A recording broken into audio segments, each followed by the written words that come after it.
Bonjour. Good day, everyone. I call this meeting to order. Union. Welcome to meeting number 44 of the House of Commons Standing Committee on Canadian Heritage. Je tiens à souligner. I would like to acknowledge that this meeting is taking place on the unceded traditional territory of the Algonquin and Anishinaabe people. Pursuant to the order of reference adopted by the House on Tuesday, May the 31st, 2022, and the motion adopted by the committee on Tuesday, September 20th, 2022, the committee is meeting on the study of Bill C-18, an act respecting online communications platforms that make news content available to persons in Canada. Today's meeting is taking place in a hybrid format pursuant to the House of Commons order on Thursday, June the 23rd, 2022. Members are attending in person in the room, and those remote are using the Zoom application. Now, for those who you're using the Zoom application from home, please remember at the bottom of your screen there is a little globe icon, and that is your interpretation icon, so you can just click it to turn it on to the language of your choice.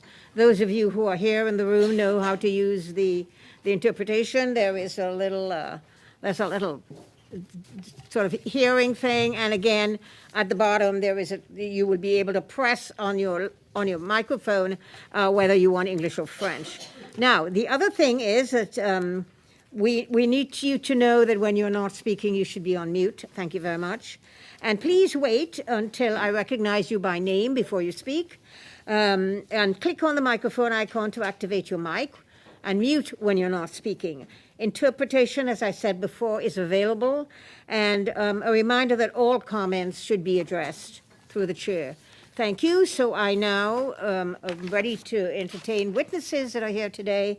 And perhaps for the sake of the witnesses, I would like you to know that you have 5 minutes for your organization, not per person. So you can decide who's going to represent your organization. I will give you a 31-second note to let you know when you have 31 seconds left. I say it because if you hold up the thing, nobody's looking and nobody pays attention to it. So I'm going to just say 31 seconds and you know you have to wrap up. Then there is a question and answer section. And when we finish with listening to the witnesses, we will go to the question and answer, and I'll tell you what the details about that later on. So we now begin with, Sure, did you give me the list of people attending today? Thank you. Thanks. We begin with the witnesses are, as an individual, Peter Menzies, and he's on virtual. Hugh Stevens, who's Executive Fellow, School of Public Policy, University of Calgary, by video conference. We have APTN, Monica Hill, Chief Executive Officer, by video conference. We have the Digital Content Next, Jason Kint, Chief Executive Officer. We have Independent Online News Publishers of Canada, Jeanette Aitchison, publisher of The Tyee, by video conference. Saskatchewan Weekly Newspapers Association, Chris Ashfield, by video conference, and Steve Nixon, by video conference. Now, I will begin with Peter Menzies. Peter, 5 minutes, please. Thank you. Thank you for this opportunity. For the record, I'm appearing as a private citizen and I'm not a member of a political party. I worked in the newspaper business for close to 30 years and served as a CRTC commissioner for almost 10 years. I am familiar with how things work. I care deeply for good journalism, which, unfettered by favors owed to politicians, no offense to present company, the privileged and the powerful can play a helpful role in a liberal democracy. Bad journalism doesn't help. Others have articulated how and why Bill C-18 inappropriately places the state squarely in the newsrooms of the nation by giving the CRTC oversight of agreements and directing how the money is spent. Others have mentioned how it may prompt retaliatory trade sanctions. Others have or will explain to you why the argument made by news organizations to justify this embarrassing liaison between government and media is, to put it kindly, unproven. Were it otherwise, those promoting it would surely not have felt threatened by open debate. Still, others have detailed the problematic issue, practically and legally, of affixing a value to links and then reserving it only for those of which the government-appointed panels approve. And you will have heard by now how a price on links is likely to incent more gossip and less gravitas. Today, I'm here to tell you that Bill C-18 is as likely to kill journalism in Canada as it is to save it. The very prospect of it is already perverting news coverage and undermining trust, the commodity upon which the industry most depends.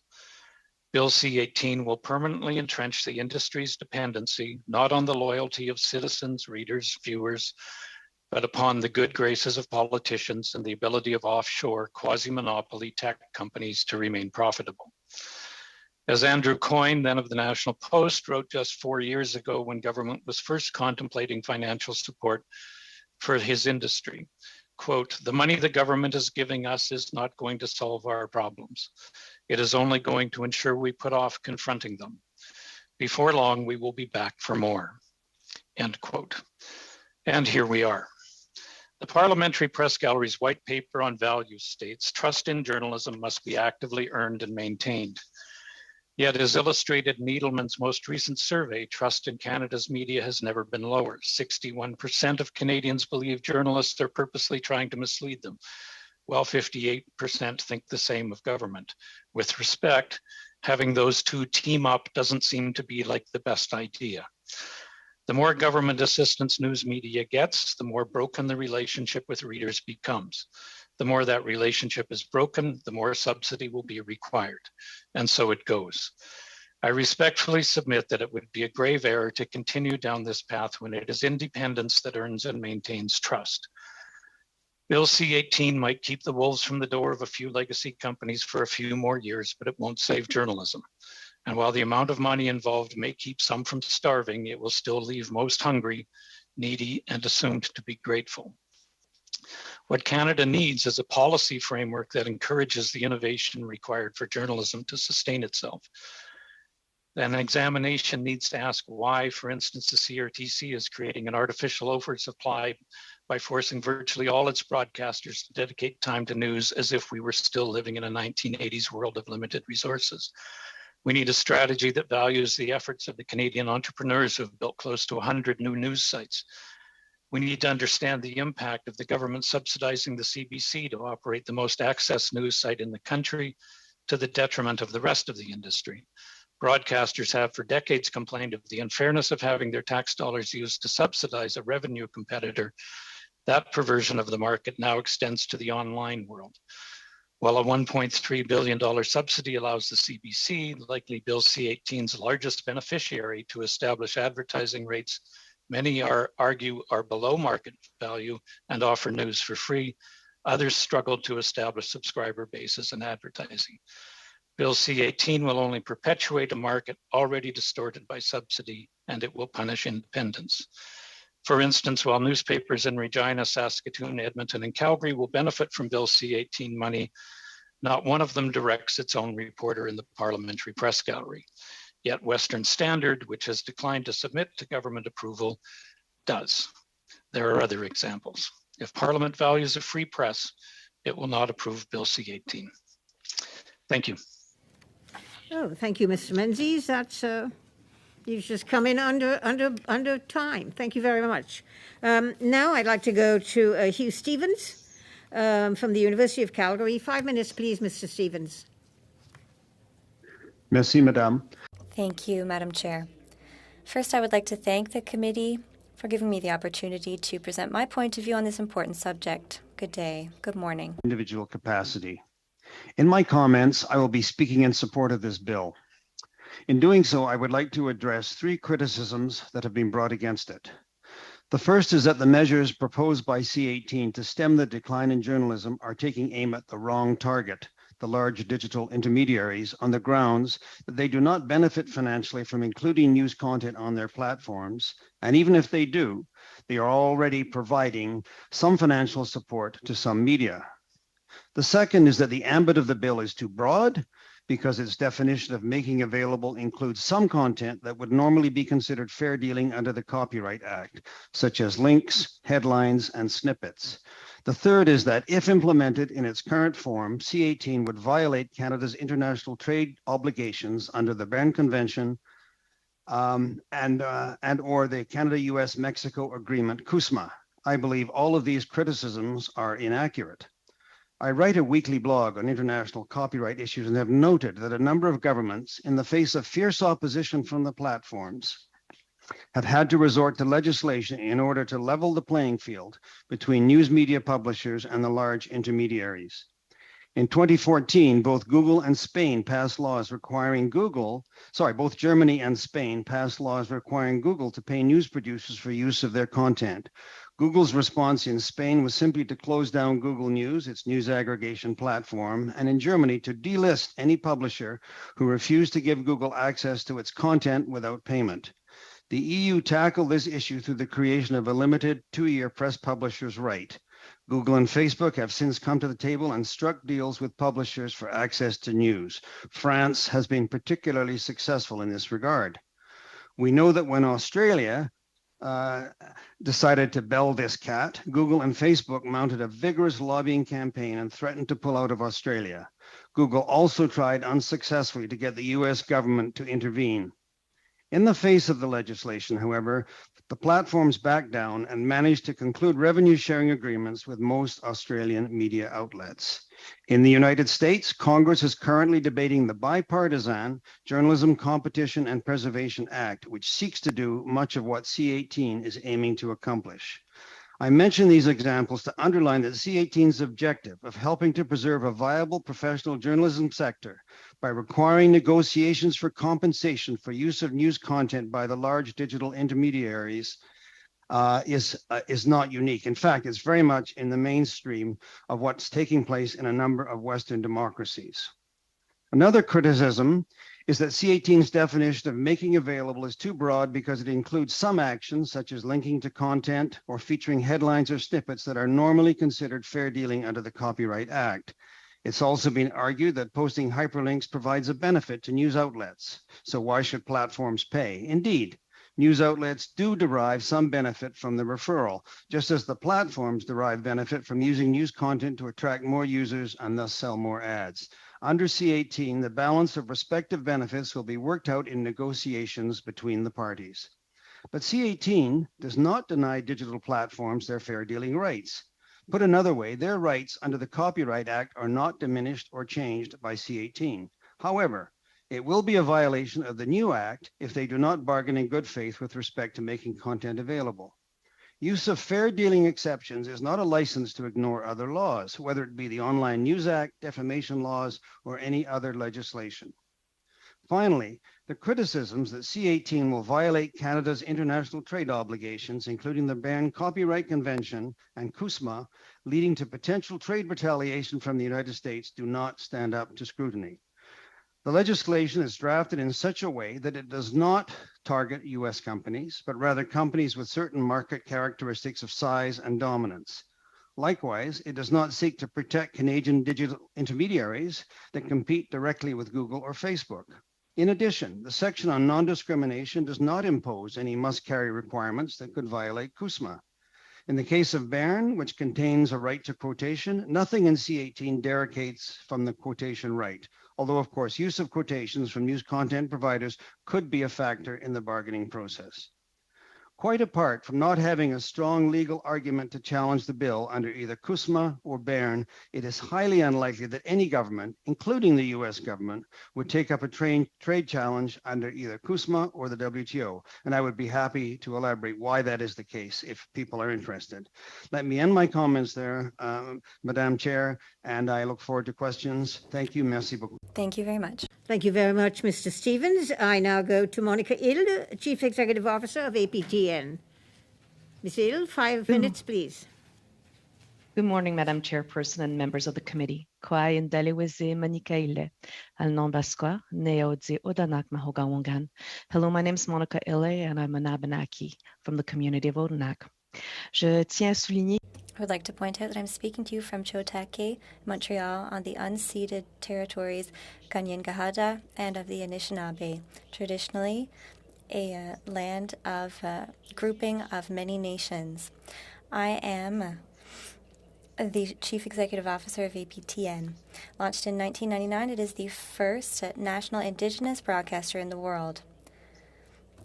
We amplify the voices of Indigenous peoples, and we have changed the broadcasting landscape in Canada. APTN is offered to the entire Canadian population through cable and satellite. We broadcast hundreds of hours of Indigenous programming every year in English, French, and in up to 15 Indigenous languages. In April 2000, APTN launched its first national Indigenous news program. In August 2022, we celebrated our 3rd anniversary of APTN National News. To have an open dialogue on Canada's history with Indigenous peoples. APTN News brings the voices of Indigenous peoples to the forefront, conveying stories on climate change, economic development, Indigenous language revitalization, Indigenous athletes and sports, art, music, and how Indigenous youth are leading the way to reclaiming their place on our lands. Our newscast covers the stories that others won't. In the last few years, APTN has received numerous journalism awards, such as a Mission Award, Canadian Screen Awards, and Canadian Association Journalist Awards. In 2021, for the first time in Canada's history, production of the Federal Leaders Debate included Indigenous media representation. APTN's journalist, Melissa Ridgen, became the first Indigenous journalist to represent a national Indigenous broadcaster at the televised federal debate. And if it wasn't for APTN and other Indigenous media, Indigenous peoples would be severely underrepresented in mainstream media. By bringing these voices to the forefront, Indigenous media teaches the public about what it means to be Indigenous, sharing our stories of struggle, but also of success. As viewership is migrating to online and where online news consumption is increasing, it is essential that APTN and other Indigenous news outlets receive support from dominant digital news intermediaries, and that we receive fair compensation for our news content. We support the principle and intent of Bill C-18. To the extent that we have a concern, it is to ensure that Indigenous news media is properly reflected in the bill. For example, Section 11(1) of the new Act deals with the types of agreements digital news intermediaries need to reach with the news sector to be exempt from the more formal final offer process. Intentionally or not, it creates a kind of hierarchy of Canadian news services, and diverse news outlets, including those serving Indigenous communities, are last. I suggest we need language in the bill to ensure that any agreements with digital news intermediaries involve a significant portion of Indigenous news outlets and meaningfully support their sustainability. In the same way, the bill supports local news outlets. Tse Oleoni, thank you. I would be pleased to answer any questions you may have. Thank you very much, Ms. Ilan. I'm sorry for mispronouncing your name initially. No worries. The next witness would be Jason Kint, Chief Executive Officer for Digital Content Next. Mr. Kint. Good morning, Chair Fry. I'm here on behalf of DCN. DCN is the only trade organization exclusively focused on the digital future and dedicated to serving the unique and diverse needs of high-quality digital content companies that manage trusted, direct relationships with consumers and advertisers. Our members include more than 60 media companies and thousands of brands, including news orgs ranging from local to national to international, such as the New York Times, Washington Post, Boston Globe, Wall Street Journal, The Guardian, Philadelphia Inquirer, and the Financial Times. I am pleased to express our full support for Bill C-18, the Online News Act. As you know, the Online News Act follows enactment in 2021 of a very similar bill in Australia, the News Media Bargaining Code, which DCN also strongly supported. I closely followed your hearing on Friday, including the testimony of former chair of the Australian Competition and Consumer Commission, Mr. Rod Sims, and I believe there is no greater witness and evidence as to the strength of your bill than the experience that's already happened in Australia. At a time when parliaments from around the globe are investigating and learning from each other on how the duopoly of Google and Facebook have captured nearly all growth in digital advertising, draining the lifeblood of the local news press, it's critical we learn and then build and improve on each other's work, as you will be doing here by passing C-18. Recognizing you're already familiar with the details of the bill, I will briefly list what I see as the most important elements, and I'm happy to take any questions on the broader market. As background, I have nearly 30 years of technical and operating experience in digital media, having spent nearly 2 decades running highly trusted digital content businesses, even writing code in the early 90s at the advent of the web, before transitioning into my current role, advancing the future for trusted content brands. Now on to C-18. First, the law will help rebalance bargaining power. Publishers' brands are proxies for trust and value. The inclusion of news content from premium publishers has certainly played a large part in developing the daily search and social media habits of Canadians, allowing Google and Facebook to become dominant gatekeepers. The lack of protection and negotiating rights for the content, coupled with, importantly, nearly unlimited access to the data of the web for micro-targeting advertising, has led to a market where publishers and their content have become interchangeable commodities. An expensive and vitally important news report can be reduced to the same value as a copied piece of amateur work or aggregated content. The Online News Act will protect publishers' intellectual property rights and provide balance in negotiations with online platforms to receive fair compensation and thus to promote a free and plural press. Second, the bill under consideration relies primarily on the market to determine how and how much publishers should be compensated for their content. This flexible approach allows for diverse publishers to seek deal terms specifically tailored to their business needs. Some startup publishers may want to forego revenue in favor of audience reach, while established publishers may want to ensure maximum return for their high-value brands. Thus, we do not support a government role in setting rates for content.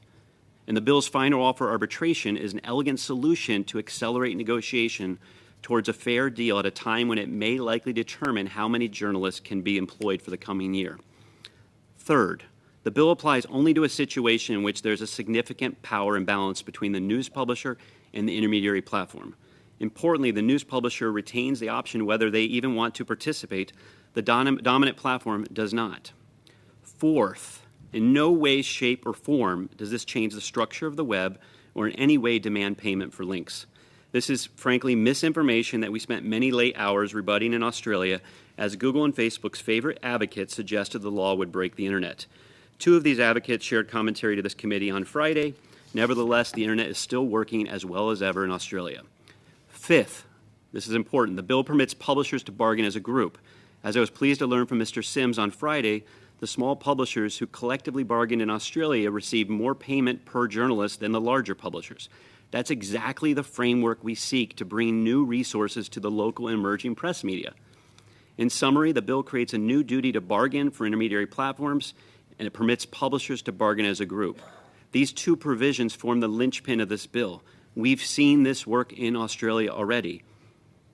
The ability for trusted and valued premium publishers to have an equal playing field is critical to the permanence of Canada's news marketplace, and we at DCN urge the House of Commons to advance this bill. Thank you. Thank you very much. I now go to Jeanette Aitchison, publisher, The Tyee, from Independent Online News Publishers. For 5 minutes, please, Ms. Aitchison. Great, thank you. My name is Jeanette Aitchison. I'm the publisher of the independent online news magazine, The Tyee, based in Vancouver. Since 2003, our nonprofit newsroom has worked hard to build sustainable revenue to support in-depth public interest journalism. Today, we employ over 20 journalists and media workers. I'm here today representing not just The Tyee, but also to present the concerns of over 100 similar companies. The Independent Online News Publishers of Canada Coalition includes local news outlets, English and French news outlets, Indigenous news outlets, and news from diverse voices. We collectively employ thousands of journalists and reach millions of news readers, viewers, and listeners across Canada. We are the new generation of online news in Canada, and we have serious concerns about the Online News Act, a bill that is supposed to exist to benefit organizations just like ours. In May, we came together to publish a joint open letter, which some of you may have read. We are here to ask you to consider amending and strengthening Bill C-18. Our concerns have to do with transparency, fairness, eligibility, and the exemption clause. So first up is transparency. If these deals between big tech and publishers are allowed to remain confidential, it will make it harder for small publishers to negotiate fair deals and make worse Canadians' mistrust in the media. Canada is facing not one news crisis, but two. One is financial and the other is a crisis of distrust. Canadians are expressing unprecedented distrust towards the news and to the reporters who deliver it. Canadians need to know who is funding the news they receive and on what terms. We need to rebuild trust in news and not damage it further. Allowing deals to remain confidential also puts smaller publishers at a disadvantage in the bargaining process. In the first day of hearings last week, we heard many speakers express concern that smaller publishers who are filling the gaps in communities will be left out. In response, we heard that smaller publishers in Australia are happy with their deals and that the intention of Canada's process is to ensure fairness between newsrooms. And while we appreciate the assurances, we see nothing in the legislation that guarantees us the tools we need to achieve an independently verify an equitable outcome. We need complete and timely information about the deals between news organizations and tech platforms are agreeing to in order to fully participate in this process. C18 also needs to be amended to ensure fairness. As it currently stands, the intervention into Canada's journalism industry by big tech is already underway, with some publishers having struck secret deals with the platforms.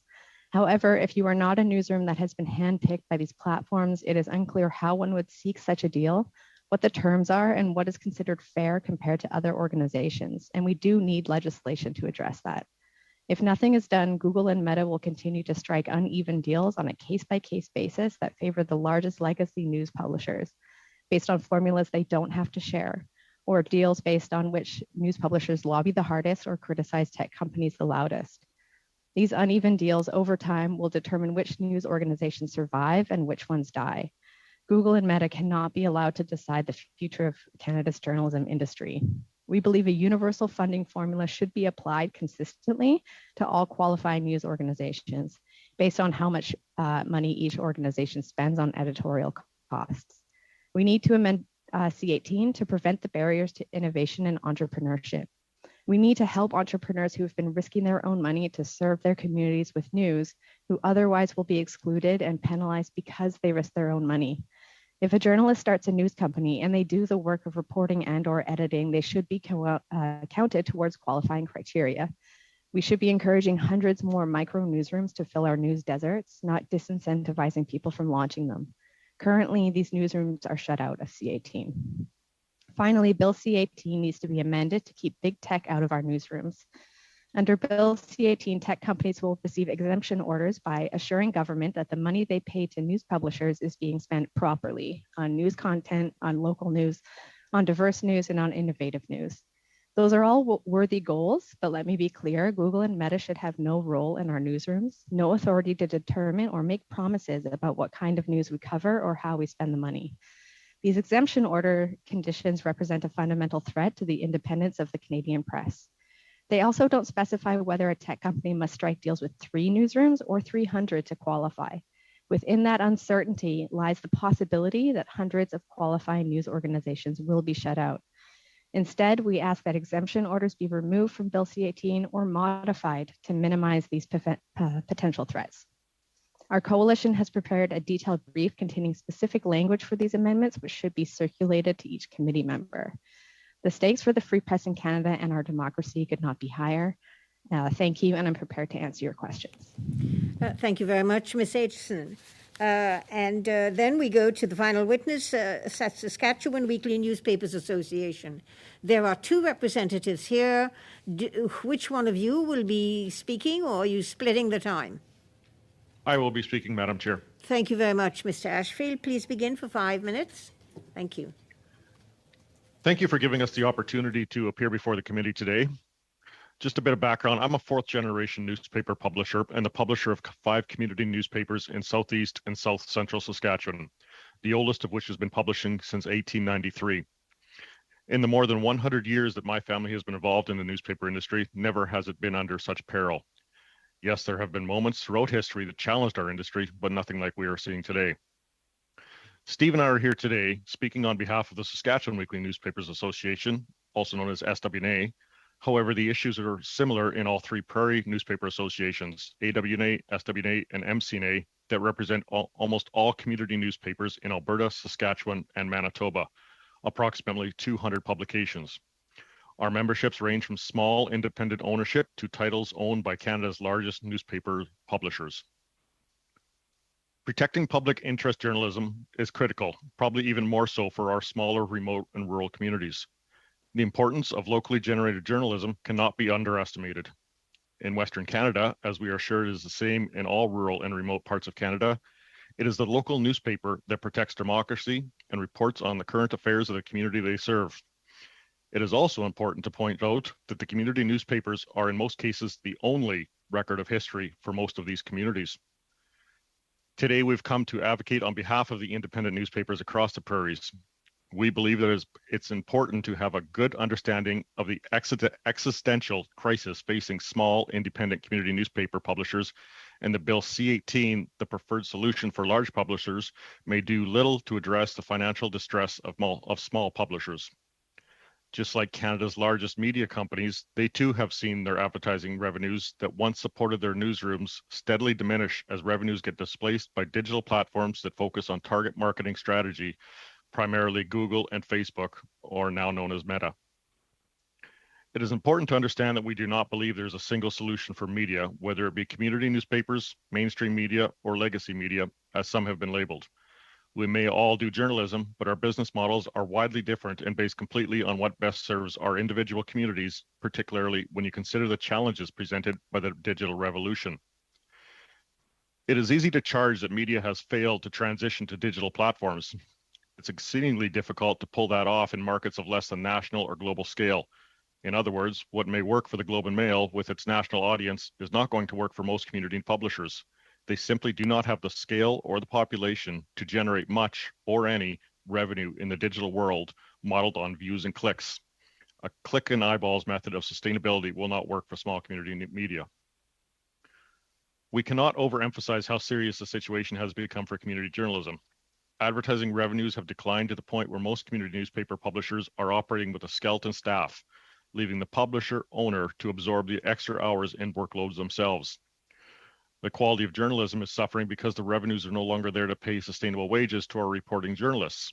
Pandemic supports made the difference between life and death for many publishers at the time. However, they have now been scaled back or eliminated completely, while advertising revenues remain severely depressed. Communities are on the verge of losing their newspapers, and with them, the coverage of their municipal councils, school boards, sports and cultural events, and all the independent local news coverage residents have relied on for decades. With respect to Bill C-18, we are encouraged with the success of the similar bill in Australia, especially when it comes to the smaller community media. Community journalism is under threat with the digital revolution, yet there is no model for smaller communities to join that will maintain the level of community journalism that is required to protect local democracy and continue to record the history in hundreds of communities across the prairies. In closing, we insist that Bill C-18 includes provisions that allow for a collective bargaining model for community newspapers should they deem themselves unable to negotiate on their own. Thank you. Thank you very much, Mr. Ashfield. And now I just wanted to congratulate all the witnesses. You all came in under 5 minutes, and that was great. That gives us a lot more time for questions. So I'm going to begin the question and answer session. Now, this session is for the first round is 6 minutes. The 6 minutes is for questions and answers. So we need to be very clear on trying to be as succinct as we can so we can get in as many questions and answers as we would like to. And so what I would do is I will begin with the 6 minute round. And for the Conservatives, John Nader. John, you have 6 minutes. Thank you. Thank you, Madam Chair, and thank you to our witnesses for joining us here today. I thought there was a good swath of information presented by each of the 6 individuals and organizations represented on today's panel, so I thank you for that. I want to start with Mr. Menzies appearing here today. First, I would note, I see, Mr. Menzies, you're wearing your orange shirt, and I would note that the Royal Saskatchewan Museum, the sales from those shirts, I believe, goes to the Traditional Knowledge Keepers program that's operated at the Royal Saskatchewan Museum. So I just wanted to note that and the good work that's being done there. But I want to turn to your expertise, 30 years in newspapers, 10 years with the CRTC, and it's that CRTC angle that I wanted to touch on. You appeared before us on C11. You talked to some of the unintended consequences that might happen with C11. And I'm wondering if you have similar concerns about C18 and some of the unintended consequences that may flow from a bill such as C18. Yeah, I do. I think in terms of, I'm getting an echo. I think in terms of C18, the fact that it directs any money from this commercial agreement to have to go to news is certainly well intended. But if this is a commercial transaction between two willing parties, what business does the CRTC or the government have, for that matter, saying how it will be spent? If a news company wants to spend it on new computer equipment or they want to paint the newsroom, they should be free to do that. So, and then the other thing is that the CRTC tends to get bound into certain subject areas that it prefers, and it is, again, with good intentions perhaps, supposed to promote. If you look at the CBC's recent license renewal, you can see that in terms of certain designated groups that it's in terms to promote. Now, all of those have good intentions, but you could end up with companies wishing to please the CRTC, or the CRTC feeling pressured to make sure money in newsrooms is spent on certain topics. Okay, and they might be good topics, but it's frankly none of their business to have an independent press spends its money on whatever it wants. And to follow up, you mentioned the CBC license renewal, and I think we all know the significant length of time it took for that renewal process. We've seen the government now send that back to the CRTC to revisit that. But I want to touch on the CRTC's capacity to deliver what is being asked of them in this piece of legislation. In the legislation itself, it does give the CRTC discretion on different matters. Some of the phrases are, the Commission is of the opinion that, where the Commission considers reasonable, and these other types of challenges where the CRTC is provided with that discretion. So, two angles. Do you believe that the CRTC has the capacity to actually do what is asked of them? And also, do you think it's appropriate that CRTC has some of this discretion that's being granted to it within this piece of legislation? Well, first of all, the CRTC is going to be a very busy place these days. There's a search on for a new chair. The initial search had to be extended, so there's the incumbent has been extended for 4 months. It'll take that new chair a year to organize the place the way he or she wants. You've got all the stuff from C11 coming through.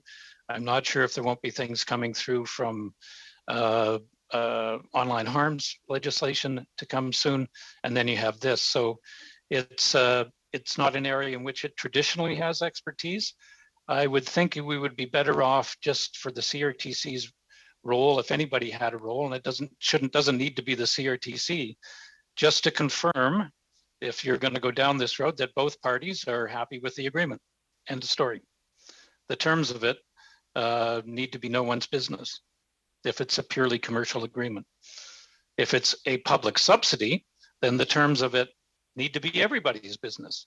So that goes to sort of what Ms. Aitchison was saying, like we need transparency. Is it a subsidy? If it's a subsidy, then everybody needs to know everything. And it looks like a subsidy to me, the way it's structured, because the government is directing how the money should be spent. If it's not a subsidy and it's a commercial agreement, then it's nobody's business. Appreciate that, and that gives a segue to ask a question of Ms. Aitchison. You mentioned in your commentary, as well as in your open letter of May 31st, some of the concerns, some of the changes that you thought ought to be considered, including the idea of the thresholds that may keep out certain startups. The basic role that could be dictated from the tech giants in terms of what the funding could be used for. But I guess my question is that do you think there ought to be a clear indication in this piece of legislation that removes that discretion, that ensures that the government or the CRTC, or frankly the tech giants for that matter, are dictating changes, dictating what could and should and ought to happen? So do you think there should be that clear prohibition within the piece of legislation? Are you referring to the tech platforms being able to assure that the money that they are providing is going towards certain kind of coverage and editorial expenses? Yes, so that angle from that side, what happens within the newsrooms, but also from the CRTC and the government's standpoint of who's eligible to even participate in the program to begin with, to ensure that there's not that ability to pick and choose who can and cannot participate. To the first point, I would support removing that provision that it's up to the tech platforms to assure that money is being spent in a certain way. I just don't understand how that relationship would exist without, there being a further imbalance of power between the publishers and the tech platforms, with us having to make that information available, and without us being able to make good business decisions about how to best run our organizations. And the point about the eligibility is meant to reflect what's actually happening with any growth. Could you bring this back when you have another question to answer, because Mr. Nader is now 39 seconds over his time. But it was a wonderful 39. It was a wonderful 39 seconds. We agree with that. Great. Okay, so we now go to Ms. Hepner, Lisa Hepner, for the Liberals. Thank you, and I would like to direct my questions to Mr. Kint in the room here. Thank you very much for your time today, and I'm wondering if you can go back to this idea of the imbalance of power and explain how this happens, and how do the tech giants like Facebook and Google use their excess of power in this marketplace in terms of the editorial decisions they make and the algorithmic decisions they make. Can you just go into that? Is that clear? Absolutely. Thank you for the question. So, especially over the last decade, what we've seen is that increasing strength and market power. We've tracked it, from a dollars perspective, that they're getting sometimes 80 to 90% of the incremental growth in digital advertising. So literally for every $5 billion the market grows, $4 billion maybe going to Google and Facebook. And then the question becomes why. The two companies collect more data than any other companies across the web and across our lives. So they have access to our locations. They have pixels and tags across most of the web. And so they're constantly able to harvest data and use that data to target advertising, in which no individual company can do. And much of that time, it's against consumers' expectations. They don't want to be tracked as they're browsing the web, but it gives market power to Google and Facebook in a very unique way. Google is able to extract more value out of that by controlling much of the design of the web. They have the dominant operating system, the dominant browser, and then importantly, and they're under lawsuits for this around the world, they have the most dominant buying and selling platforms for advertising. And so on both sides of the market, they're also extracting power. Should we be concerned about this excess of power? Absolutely, yeah, and you have a lot of discussion for the downstream harms, and that can be everything from censorship and bias to privacy to where the actual dollars are going, and I think it's across parties. I see it in the U.S. too, but upstream, it's the market power that is the common concern, and that's what needs to be addressed. So we've heard a couple of times even today that Bill C-18 would affect journalistic independence somehow, that the government would somehow have more influence on news publishers, or Facebook and Google might have some power to direct news operations. Can you speak to that? Because from my perspective, it's actually the opposite, because this is a bill in which news producers negotiate directly with the tech giants. Government and the tech giants are left out of it. It's purely a business decision. Can you go into that a little bit? Exactly. That'd obviously be a huge concern if that existed, but I don't see that at all in the bill, and I haven't seen it. I didn't see it in Australia, and it didn't play out that way either. The role of the CRTC is administrative in terms of if it gets to a certain point. It more than likely won't even get to a final arbitration type deal if it plays out like it did in Australia. It's the threat that compels them to negotiate and use the market and directly bilaterally negotiate or collectively bargain with the platforms. And so it doesn't give Google and Facebook any more power, which is almost comical to argue they could have more power than they do right now anyway. And then on the government side, the government's a pretty limited role, and they're in no way dictating rates, and that's where we would be very concerned. It uses the market, and that's what's so elegant about it. And I just really commend that you've built on Australia here and even improved a few things. Thank you. It's an excellent segue because we do have the example of Australia, right? We have this legislation. It's in place. We've seen what's happened. And yet we're still seeing a lot of, we heard today that this bill is as likely to kill journalism as save it. But we have an example. We have evidence. So I'm wondering why we're seeing all these disaster scenarios going around. And I'm wondering if you can talk to the tactics that some of the tech giants have been using around the world, including in Canada, including in Australia, to disseminate their point of view. Yeah, and we've seen that play out in all those areas. Google, we've seen use their actual gatekeeping power to spread that information. So on search, on Gmail, they'll use their gatekeeper choke points to tell consumers and creators that this is going to break the internet or this is going to be bad legislation. So that's a problem. We see private forums, closed door. Google has something each year called Newsgeist. It's Chatham House rule, practically off the record. And they will actually have sessions. They had a session about Australia where they had a professor like you did on Friday who spread misinformation that was false. And it didn't play out the way that he said it would in Australia. And so that's powerful. And then they use significant money. I mean, in the U.S., we've seen almost $100 million reportedly being spent to try to stop our antitrust legislation that has bipartisan agreement, in the U.S., and the only thing holding it back is being introduced to the floor. And so they use their power across the market in all sorts of ways.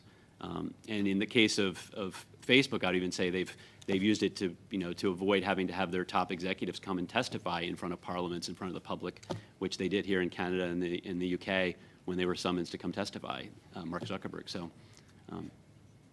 Thank you. I think I only have 30 seconds left, but I'm wondering, Ms. Aitchison, if I can ask you about your concerns about eligibility. And I'm wondering if we heard in our last meeting a suggestion that rather than changing the terms of eligibility, the Canadian government offer more incentives so that more platforms can come online and become eligible and hire more journalists. Because from my perspective as a former journalist, we need more boots on the ground. We need people out there at the meetings, talking to people, digging up the information, not just more people online publishing their opinions, because it's a lot cheaper to just publish an opinion. And I think that's part of why we've seen a decline in people's assessment of journalism. So I'm wondering what you think of this idea. Keep the eligibility the way it is, but offer more incentives so that smaller online organizations can qualify eventually. Our intention was to highlight. We've run out of time, Lisa. So we're going to come back, and I'm sure you can follow through on that. Madam Chair. Yes. I think there'd be agreement just to hear a brief answer on that. If we keep going over time, you're not going to have enough rounds, guys. So there you go. Yeah, right. I got extra time, and I do think there's interest to hear that answer. Mr. Kint would have enough time to answer when somebody else asks him a question. I'm sorry about that. And so now we go to the Bloc Québécois. Ms. Debien, for 6 minutes, please.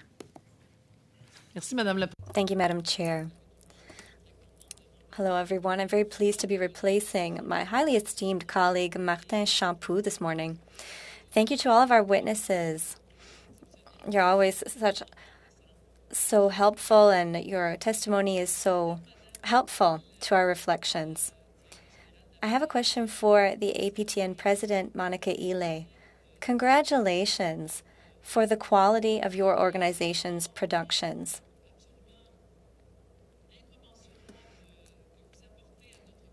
The incommensurable contribution that you provide on so many topics enrich all Canadians and all Quebecers. So thank you, Ms. Ile. Earlier you said C18 would also impact broadcasters. That is interesting because the content that you produce obviously covers a very broad scope, and you might see your products, or you already do see your products on these large digital platforms. How is it that C18 can have an important financial impact to your budget? C18 would bring you more funds. Are you able to specify exactly how much C18 would bring to the quality and development of your organization? Thank you very much for the kind words. We are very proud, and it is a pleasure to hear that. We support C18. APTN needs funds.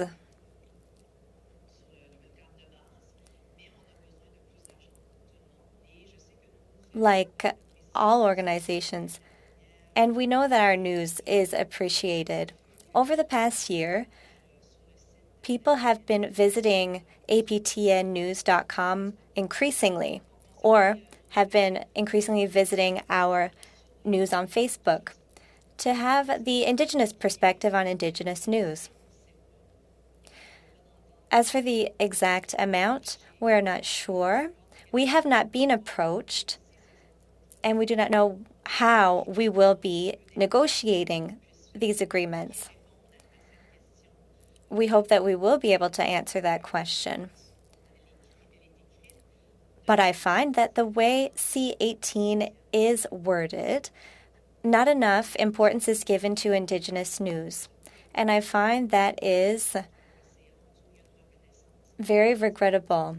There is more and more awareness of Indigenous news, and Indigenous news should be more included in C18, and it should not just be an afterthought so that Indigenous points of view are reflected. Thank you for your answers.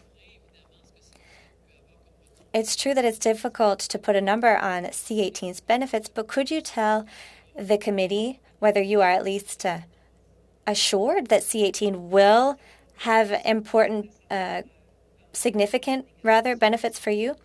Benefits, yes, but we're not sure yet how much. Question.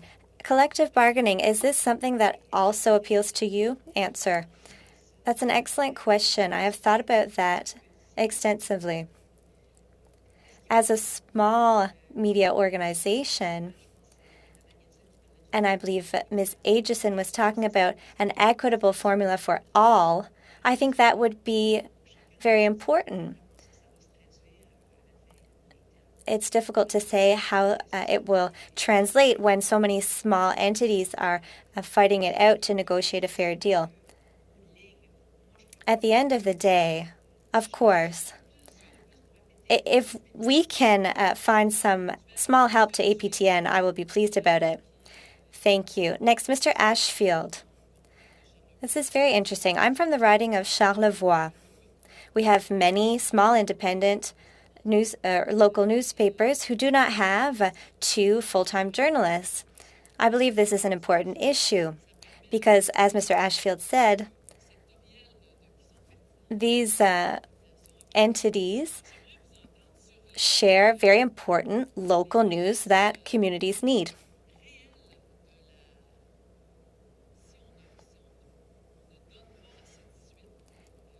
If C18 is not given the opportunity to include organizations that have at least 1 journalist instead of 2 journalists rather, what will the outcome be? In Saskatchewan, the outcome would be fairly detrimental to a lot of the smaller publications because the newspaper industry has changed where most of the work is now being done by the publishers. They're multitasking.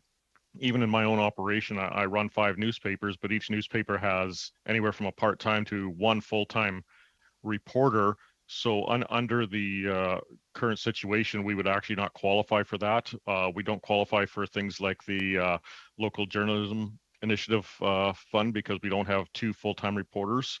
So without amending it to allow for smaller operations with perhaps maybe 1 reporter or even a part-time reporter, it will have a financial impact on us. Merci, Monsieur Ashfield. Thank you, Mr. Ashfield.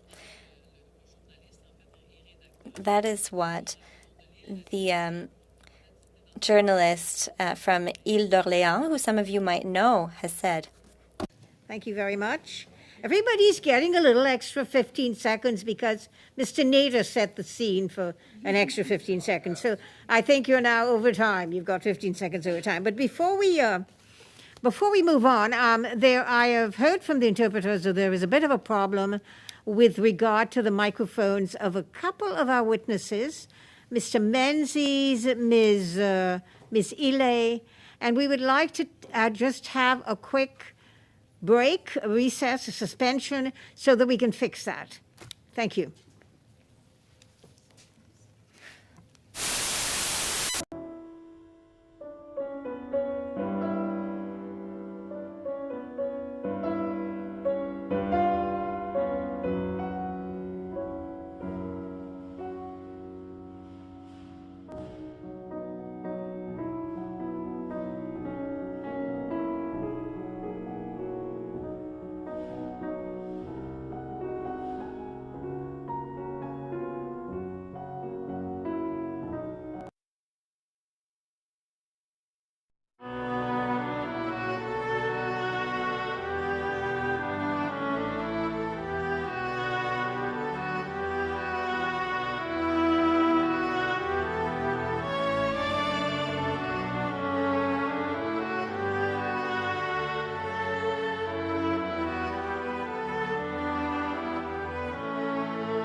And we will now go to Mr. Julian Peter for 6 minutes. Merci beaucoup, Madame. Thank you very much, Madam Chair.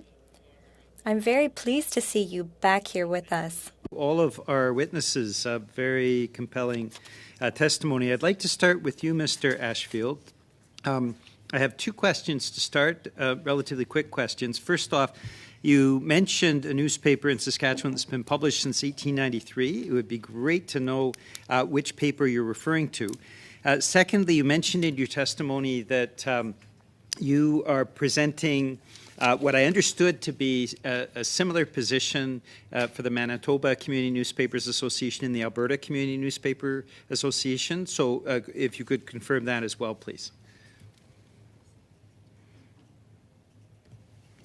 Well, in respect to your first question with the publication that's been publishing since 1893, it's actually the Whitewood newspaper.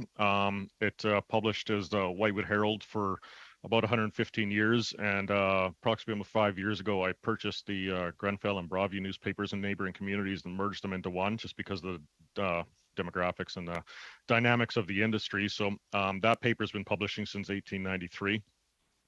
At the time that I merged them, it was actually the oldest continuing weekly newspaper in the province, meaning it was the oldest paper that it had run under the original name from its startup. My family's actually been involved. Sorry, I'm really sorry. I've got limited time. It was just a quick question. My second question was Manitoba and Alberta. Manitoba and Alberta, they have similar concerns, but I'm not actually speaking on behalf of Manitoba or Alberta. But their membership, we do communicate with them, and they do have concerns that are similar to ours. So would it be fair to say that for all three Community Newspapers Association, and we certainly heard from the Quebec Community Newspapers Association as well, that you're in favor of C18 if there is a guarantee that there will be supports going to the local level and that we will have a similar outcomes to what happened with Country Press Australia, where 150 community newspapers were supported through that fund? Yes, that is correct. We are in favor with a few amendments, such as some of the concerns that Jeanette had also mentioned with the confidential deals and the fairness and things like that, to make sure that small publications are benefiting from it as well. Thank you. I certainly appreciate that. I note that with those four Community Newspaper Association, that represents more than half of all the Conservative members of Parliament. So I certainly hope that they take that under advisement as well. Madame Ile, j'aimerais... Ms. Ile, I would now like to ask you some questions.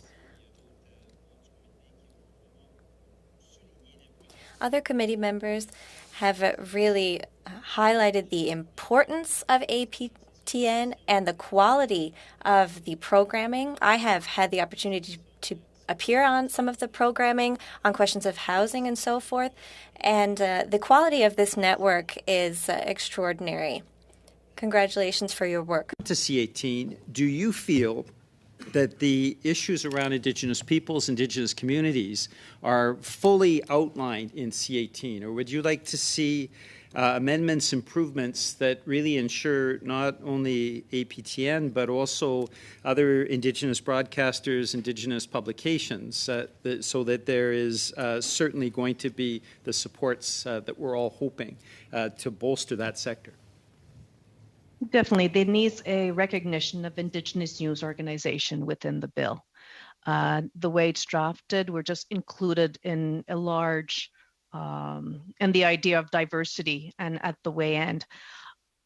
I think what we bring is often underestimated in the news industry. By telling the stories our way, we bring stories at another level, we push them further, and we often put them into context so non-Indigenous people understand our struggles and our issues. So we would hope that this bill would be in compliance with UNDRIP, Article 16, which says that Indigenous people have the right to establish their own media in their own languages. APTN, we have been consulted, and we've shared our concerns. And Canadian Heritage has told us that they're looking into this. They want to find a solution, and definitely they want to be more inclusive of Indigenous media organization and that it complies with UNDRIP as well. So I know that's been shared, and I hope to see that in the amendments. Thank you. And if you could share that with the committee as well, any information you have specifically addressing amendments, that would be appreciated. Thank you for that. I'll move on to Madame Aitchison. You've been very clear on the exemption orders, very clear on ensuring clear benefit to smaller news organizations. You've also talked about the importance of transparency. Could you elaborate a little bit more about what you would like to see changed in the bill to ensure that transparency? Certainly. Well, a lot of this has to do with the CRTC acting as the arbitrator, and it has to do with regulations that I don't think that we've fully seen yet. So instead of relying on the judgment of the arbitrator, we would like access to complete and timely information so that we can make our own assessment if we are getting a fair deal that is commensurate with what some of the larger publishers with more bargaining power have access to. I understand that the collective bargaining process is meant to achieve this, But from what I understand, that means that it's only if you are within a bargaining unit that you will get access to that information about what is being negotiated for the publishers. But for various reasons, we may want to create separate bargaining units. And so what we're asking for is the ability for publishers to have access to information between bargaining units. And you, of course, have mentioned the issue of the two employees, freelancers, part-time, as Saskatchewan has as well. Given you your bit of leeway now. I'm sorry you've Thank come you to for the the end of extra your time. 35 seconds, Madam No, Chair. no, you've been given the NATO extension. So now we're going to go to the second round. And this is a 5-minute round. And it's going to start with the Conservatives. Ms. Thomas, for 5 minutes, please. Thank you. My first question here goes to Mr. Menzies. And first off, I just want to thank you so much for taking the time to be here with us today and to shed light on this piece of legislation. In April, you wrote in an article about C18, you said this legislation that was initiated at the request of poverty-stricken newspaper publishers and wound up being, to put it kindly, the world's most audacious attempt to pick the deep pockets of online entities. That finishes your quote. Now, we often hear the government justify exerting more control over the Canadian media in order to create a level playing field. In your opinion, I would be curious as to whether or not Bill C-18 actually creates a level playing field, or does it pick winners and losers? And what would your response be to that? Well, the point I was trying to make here really is that the current playing field is not level, and it perpetuates an unlevel playing field. That really what Canada needs. Bill C-18 is very broadly, it's a reaction to a particular situation. It's not part of a broader policy framework, which is what the country needs to get through a period of transition. Maybe it's part of it, maybe it isn't, but the current playing field is not level. CBC gets subsidized, and it's fine to have a public broadcaster that's subsidized, but if you're going to have it compete commercially with everybody else, in a world in which news has moved and will be inevitably entirely online, that's not helpful. And the CRTC plays a role as well. So this on its own is not going to help. It's going to create, as I tried to say, more mistrust, and it's not going to end well. Thank you, Mr. Menzies. I want to pick up on something that Mr. Kint said. He said, quote, "This will not demand in any way payment for links," end quote. However, when asked on CTV's Evan Solomon show, the Minister Rodriguez, actually said this. He said, because there's value to that. If you click on the link and go to the news, there's value. So he was asked with regards to the commodification of links, and the minister seems to be confirming that in fact there is a value that can be attributed to that. Now, you've written extensively on this, Mr. Menzies, in terms of the harm or the danger of going in this direction. I'm wondering if you would care to elaborate on that. Well, I think if you get into, first of all, links, I don't understand how there can be a value to links, particularly given, albeit a different situation, but the Supreme Court has already spoken on that there isn't a value to links. And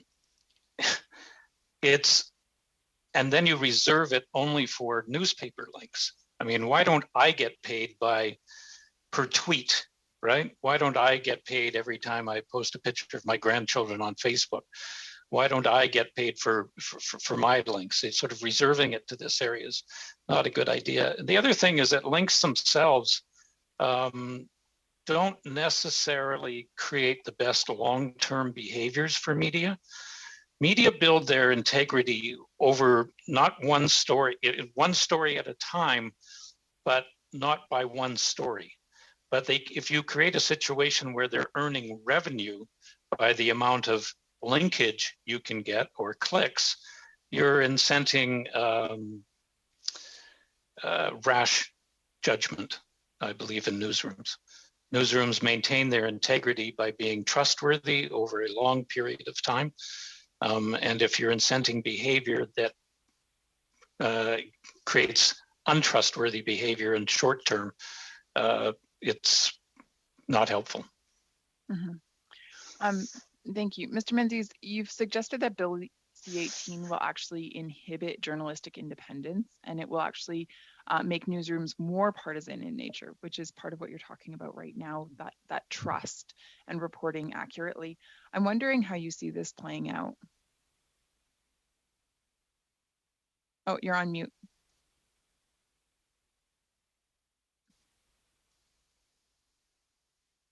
Sorry. I'm not sure it'll make them more partisan. It will make them be seen to be more partisan, right? Once you're dependent on somebody other than yourself, whether you're dependent on Facebook, whether you're dependent on Google, whether you're dependent on the government in power, and let's face it, governments do change, right? So the people who today think the media is toadying up to the Liberal government will at some point in the future believe that they're toadying up to somebody else. And it doesn't really matter whether they are or whether they're not. Thank you, Mr. Menzies. Can you wrap up, please? Believe them. Thank you, Mr. Menzies. We've gone over time here, and I'm not extending the NATO extension to the second round. Thank you. No, sorry about that. And now we have for the Liberals, Michael Coutu. Michael? Thank you so much, Madam Chair. And I'd like to thank all of the guests here today, the witnesses joining us. I was going to ask Mr. Kent if he had any response to Mr. Mendy's comments. Links, it's an exhausting, tiring talking point that's been fed, in particular by Google. The word links doesn't appear anywhere in the bill, and what matters here, and it mattered in Australia, is the entire legislation is built off of this imbalance in bargaining power that exists. That's what it's anchored on. And so, yes, in the multi-year investigation Australia did, the UK's done, et cetera, they describe that platform power, and in it, it's mentioned that they provide access to content. But the idea that there's any payment for links that's dictated is just, it's hogwash. Yeah, well, thank you so much. I'd like to ask some questions to the CEO of APTN, Miss Illy, I believe it is, if the pronunciation is correct. Specifically, just around the relationships between the big tech giants and an organization like APTN. Do you currently have a relationship with the big tech giants? We have no relationship with Facebook or Google, but we do have a relationship with YouTube. Right. And how do you feel about these deals that have been put forward by big tech giants and other publications? Does it feel like it's not a balanced approach to what's currently happening? Well, that's a very good question, and it's very tricky to answer. I mean, we have not been approached. We have not approached them either. We know, like everybody knows, there's deals that were made with the big, larger news outlets. So I'm trying to figure out where does APTN fit in this overall picture. We are a national network. We have our 6 days a week news in English and 1 week in French. We provide numerous news stories that would definitely benefit being on these big platforms and for us to be fairly compensated for the work we do. I'm just trying to figure out how is this. I don't feel it's a level playing field right now. I'm trying to see once this bill is enacted, how that's going to benefit us in reality. I've always respected the work that your organization's done, specifically around child protection, child welfare, and just accountability. So I think it's a much-needed voice in Canada. So I just want to, on the record, say that, I'm a, someone who's really appreciated the work you've done in the past as an organization. If we don't make any changes, what's the trajectory look like for an organization like yours? If nothing was done, if this bill wasn't introduced, and if we just kept going forward, what do you think the future would look like? No, I definitely think we need to be compensated for our news stories. I mean, more and more we're getting attraction. Like I was saying, our news stories are getting, people are watching our stories. They want to have the Indigenous perspectives in what's going on in Canada, and Facebook, Google, that's where people are going. We've noticed just us, we followers on social media, Facebook is the #1 for us. We've got people coming to really consume our stories. It'd be great if we could have something from that to help us continue and grow Indigenous storytelling, grow Indigenous journalists. We have way more to do. We're a very small team, but we could do way more. Your content's uploaded to Facebook, either through your organization or through others. But really, there's no compensation relationship that applies based on the revenue that Facebook would pull in from advertisement from your content. Right now, no, we don't. Yeah. Finally, you said in the bill that it would be the bill would be strengthened if there was some specific language around the importance and of organizations like yours and the Indigenous voice. What would that wording look like to you? Like, where would it be within the bill as well? Well, there's various places that we could put it for sure, but I think I just alluded to 11.1a when we talk about the exemptions and we just talk about Indigenous communities. That's the only time the word Indigenous is noted in this bill. But I think if we talked about the importance and saying, that they need to be ensure of a significant portion of the Indigenous news outlet, Indigenous stories, and to ensure sustainability to Indigenous news. It's just to show the importance, I guess, if the big text show how important Indigenous news is, they will understand. Thank you, Ms. Haley. Maybe we can expand on that the next time around. Thank you very much. I now go to I don't know who I'm going to. I'm going to Ms. Debian. I'm sorry for 5 minutes. I lost it there. Thank you, Madam Chair. You could call me Martin. That would be fine with me. I'm going to come back to Mr. Ashfield. I was chatting with him earlier. I would like to bring your attention and the committee's attention back to this phenomenon in Île d'Orléans. We have something called Around the Island, Autour de l'île. There's a man, Félix Leclerc, who's very famous in Europe, who is an icon for Île d'Orléans, and his work has an international impact because many Europeans come to this newspaper to stay connected with Félix Leclerc. Have you ever seen a similar phenomenon? If a newspaper, for example, disappears, then this international connection no longer exists as well.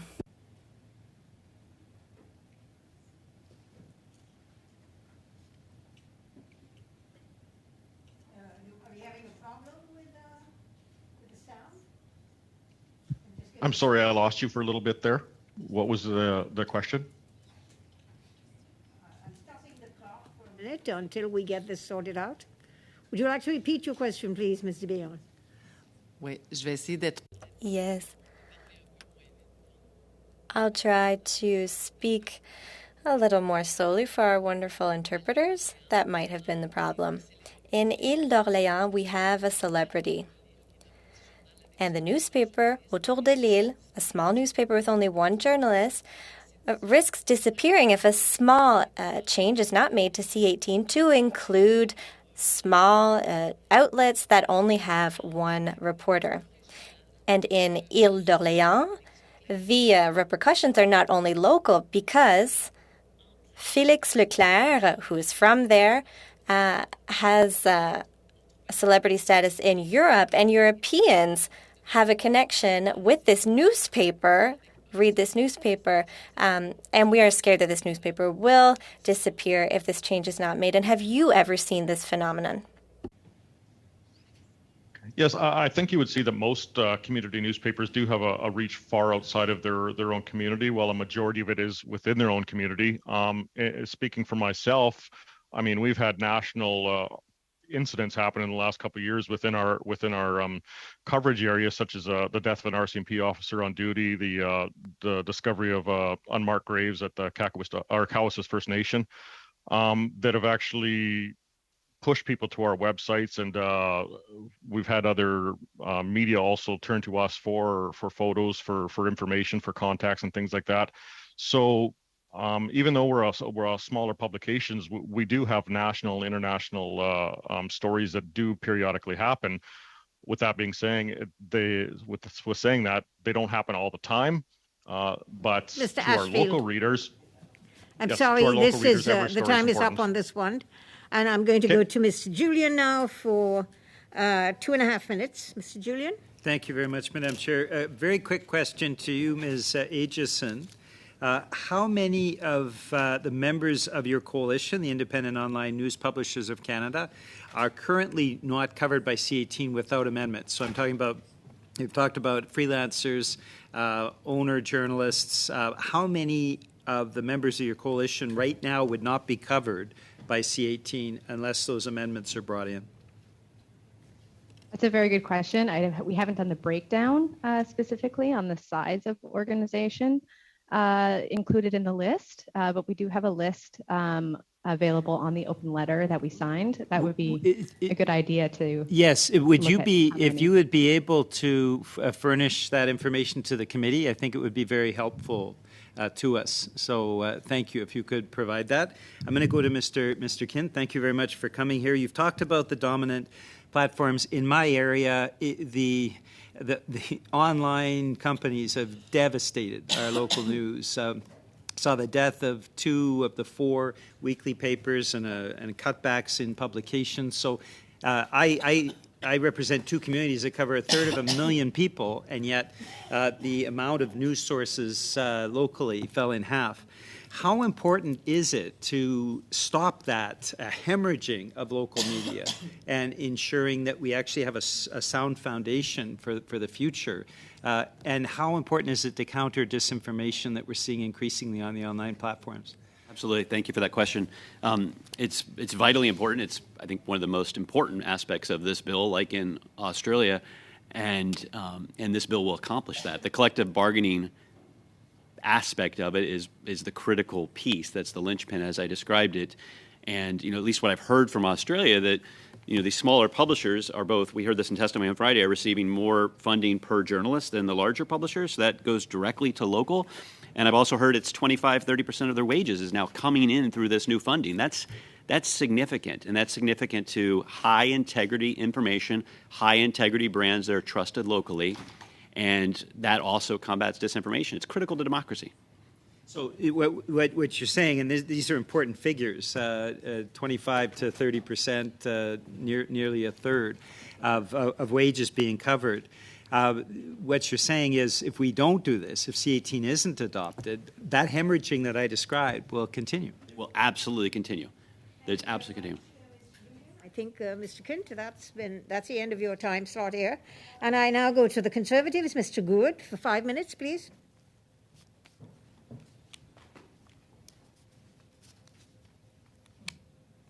Mr. Gould. Oh, well, Mr. Waugh. Kevin, 5 minutes. Thank you, Madam Chair. I'm going to go back to the Saskatchewan Weekly Newspapers Association. If you don't mind, you represent 56 members. You do know on C18 you need 2 full-time employees in the newsroom, not at arm's length of the owners or the publishers. So out of 56 newspapers in which you represent in my province of Saskatchewan, how many would be eligible for funding out of C18? How many would not be eligible for funding on C18? Can you give me those numbers? Chris or Steve? Thank you, Kevin. It's Steve Nixon here. Yeah. At this stage, we have about 4 publications that have been able to access this type of funding. Most of my members would not meet this requirement. 4 out of 56, and we're going to save the Saskatchewan Weekly Newspapers Association. So if there's no amendments made to C18, despite what our friend from the NDP has said here at committee, this really does no good whatsoever to the weekly newspapers in Lanigan, in Lloydminster, in Langenburg, and others. I've looked at your page. You know, I asked a question last week on the Moosomin World Spectator. How much money would they get if this bill passes? Nobody has been able to tell me what that newspaper is eligible for.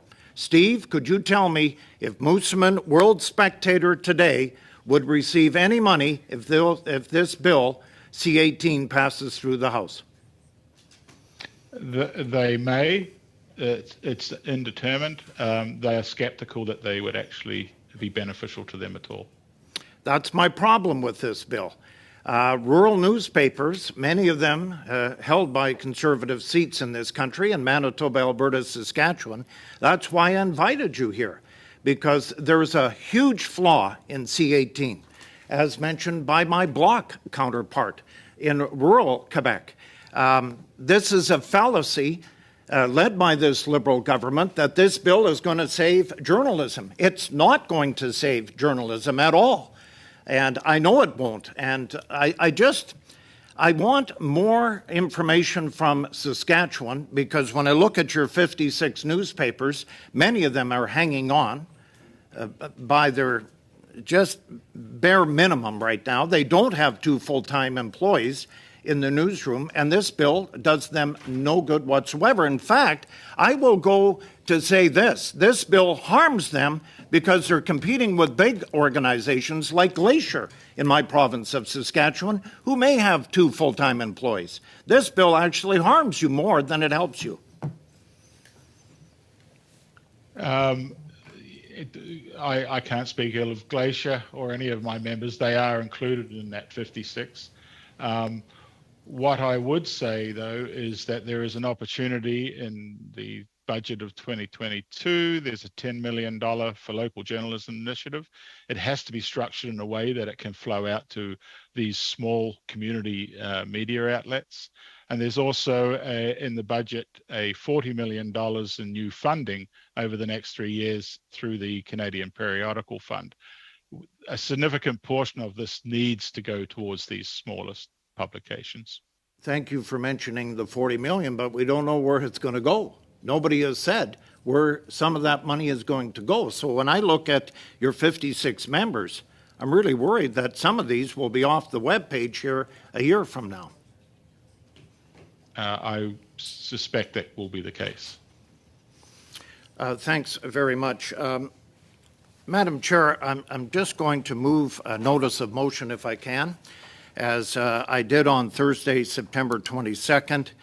And I just want to read into this, as I have a few seconds left, that the Minister of Canadian Heritage be invited to appear before the committee regarding the federal funding provided by the Community Media Advocacy Centre, better known as CMAC, by the Department of Canadian Heritage and the Canadian Radio Television Communications Commission, better known as the CRTC. We have Minister Hussein coming, Madam Speaker, but it is my wish that we get the Minister of Canadian Heritage, as he has 5 different departments taking money out of the Canadian Heritage, and we need to hear from the Minister itself dealing with CMAC and the issues the funding of $133,000. We can have to discuss this. You've just gone over time a bit, so that's fair enough. We're now going to go to, for the Liberals, Mr. Lewis, and this is going to be the last round because we have to have 15 minutes for business meeting, and we have a 5-minute time slot to get into in camera. Point of order. So, begin. Point of order. Sorry. Point of order. Point of order. Yes. Ms. Thomas. Yes, Ms. Thomas, I'm sorry. You're not, Thank oh you. yeah, thank you, yes. Thank you. Madam Chair, I believe that my colleague has just moved a motion, which means that we now proceed to discussing that motion rather than continuing on with the order of questions. All right, I guess that's what we're going to have to do. Kevin, that did not leave one of your colleagues a 5 minutes question time, but there you go. So we're going to have to, we're going to have to adjourn. Pardon?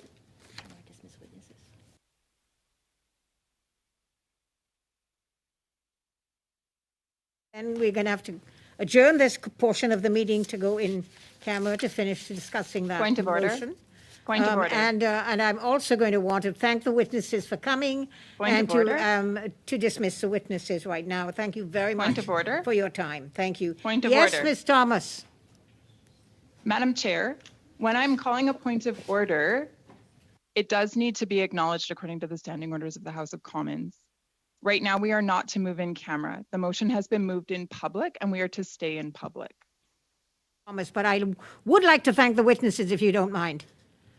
So thank you very much, witnesses, and we will now, the witness portion of this meeting is over, and we're going to move into debating Mr. Waugh's motion. Thank you very much.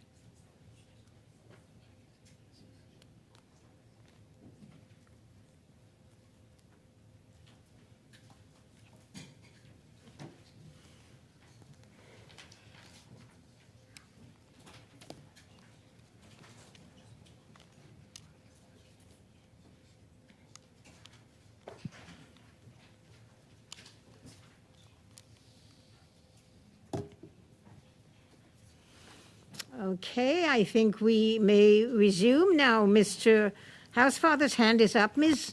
Thomas, is your hand still up, or did you forget to take it down? Yes, Madam Chair. Originally, my hand was up to speak to this motion. However, because proper procedure wasn't followed, I had to call a point of order. Ms. Thomas, would you like to speak to the motion now? Can I raise a point of order then? Yes, Point of order? It's a point of order, Mr. Housefather, Sorry, certainly. Ms. Thomas.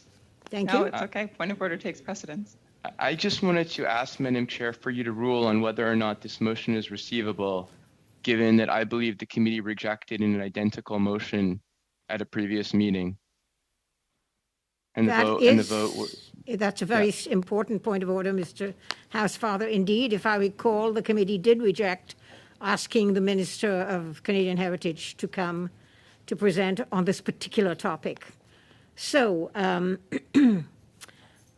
I could move this motion out of order, Kevin, because it has been voted on and it has been dismissed by this committee. So I would like to sort of suggest that we do not move this motion forward again because it's been dealt with.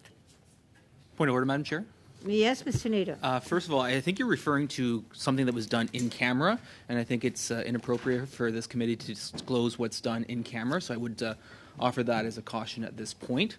That as chair of this committee, I find it troubling that you're now disclosing what may or may not have happened in camera at a in-camera session.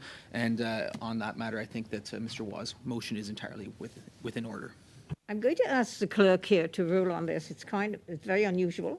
Point of order, Madam Chair. The clerk doesn't rule; the chair rules. No, I know, but still to give me advice. I'm sorry, Mr. Nader.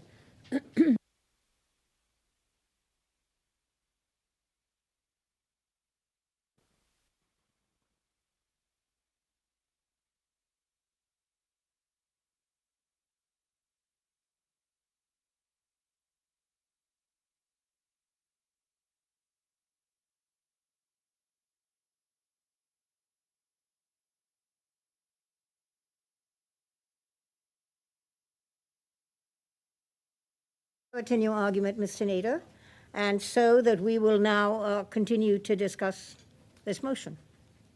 Thank you. So, Mr. Housefather, your question has been answered, and Ms. Thomas, I think you have the floor.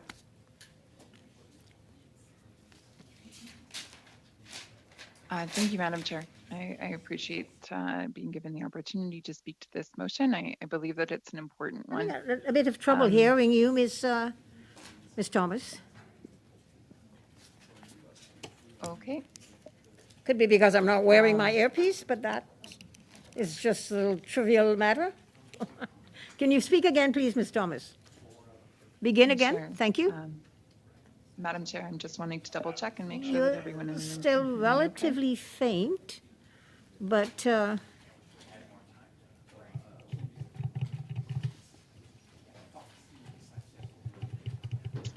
Okay, go ahead. Okay. So I'm just wanting to double check and make sure everyone in the room can hear me. Ms. Thomas. Yes, thank you. Go ahead. Okay. All right. I'm assuming that I'm good to go. Yes?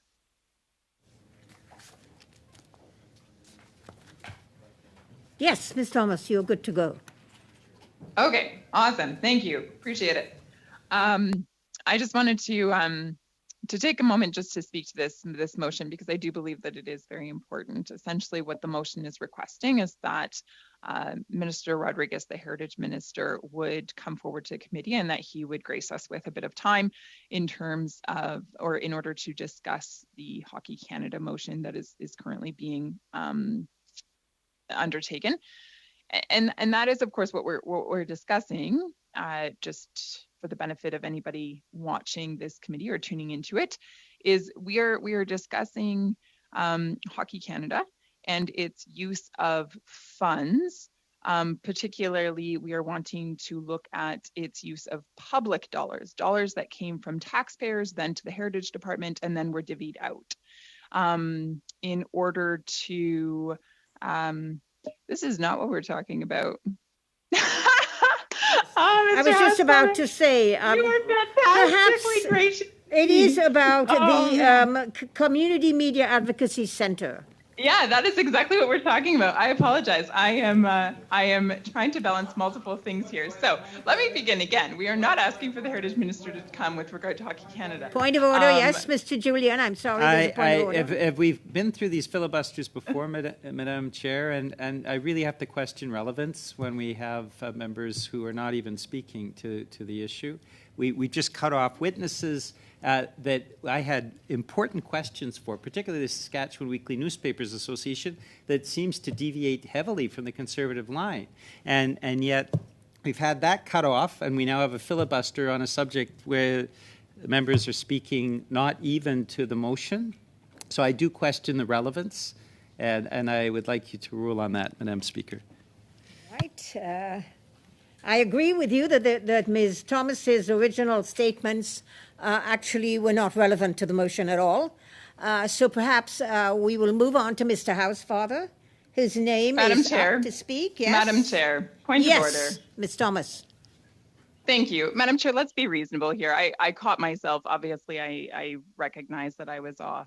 That was not done purposely. So for Mr. Julian to jump in and take political points at me or I'd like try to score continue political speaking points to is the motion. rather inappropriate. And Madam Chair, I would ask for permission to take the floor and to be able to speak to the motion at hand. I just said think that we all you make could do innocent that, Ms. mistakes Thomas. once in a while. Please continue. I will allow you to speak to the motion, but we do not have, as Mr. Julian said, a lot of time to discuss this. So please be to the point. Speak to the motion. Thank you. On the floor. Begin, Ms. Thomas. Thank you, Madam Chair. Okay. Madam Chair, thank you. And also welcome to Ottawa. It's a good place to be. I wish to speak to the motion with regards to bringing the Minister Rodriguez forward with regard to the hiring of an individual who has now been identified as an anti-Semite. And this individual was hired by Heritage Canada in order to provide anti-racism training specifically to the media. This individual has made numerous posts on social media with regard to Jews and his belief in terms of their value and the way that these individuals should be treated within Canadian society, and I dare say worldwide. His comments have been grotesque and altogether inappropriate.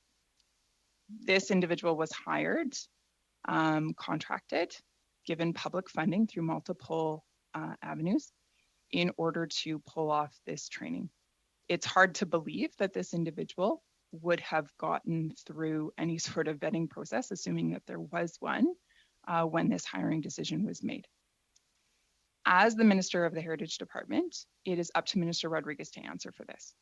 I understand that Minister Hussein also had something to do with this in terms of his responsibilities, but ultimately it is the head of the department, it is the minister that oversees the entire thing. It is his responsibility to answer for this. Furthermore, there was funding that came through the CRTC, is my understanding, which the Heritage Minister directly oversees. It is not up to Minister Hussein to answer for that funding. It is up to the Heritage Minister, Minister Rodriguez, to answer for that. And so because of these reasons that I have outlined, I do believe that it would be appropriate and in the best interest of the Canadian public to hear from the Minister of Heritage himself rather than simply Minister Hussein. And so for that reason, my colleague, Mr. Waugh, his motion that has been brought before the committee today for consideration, I do believe carries great weight and should be given due consideration.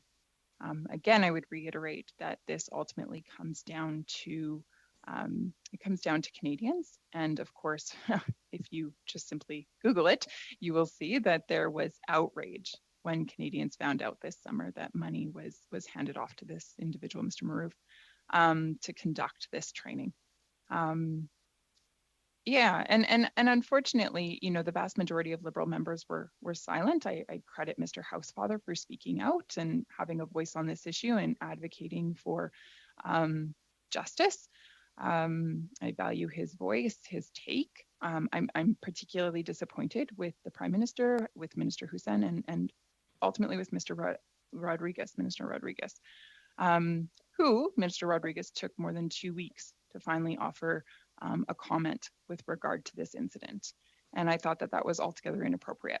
But more importantly, it's not just me who thought that, it's Canadians from coast to coast who felt that that was super inappropriate and that this government needed to take action far sooner than they did.